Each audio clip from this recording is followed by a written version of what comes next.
લક્ષ્ય ન્યૂઝ, એક નજર, એક લક્ષ્ય. આજે સાંજે વરિયા પ્રજાપતિ સમાજની જનરલ મીટિંગમાં જમ્મુ કાશ્મીરના પહેલગામમાં થયેલ આતંકવાદી હુમલામાં મૃત્યુ પામેલા ભારતીયોને આજે તારીખ 25/4/2025ની સાંજે 26 દિવગતોને શ્રદ્ધાંજલિ અર્પણ કરવામાં આવેલ. તો ઘર દીઠ એક વ્યક્તિ હાજર રહેલ.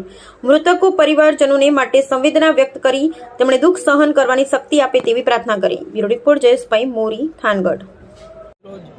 શ્રી વરિયા પ્રજાપતિ સમાજ થાનગઢ દ્વારા પહેલગામની અંદર જે નિર્દયતાથી આતંકવાદીઓ દ્વારા જે 26 નિર્દોષ ભારતીયોની હત્યા કરવામાં આવી, એ દિવંગતોને શ્રદ્ધાંજલિ આજ વરિયા પ્રજાપતિ સમાજની જનરલ મિટિંગમાં દિવંગતોને શ્રદ્ધાંજલિ આપવાનો કાર્યક્રમ રાખ્યો.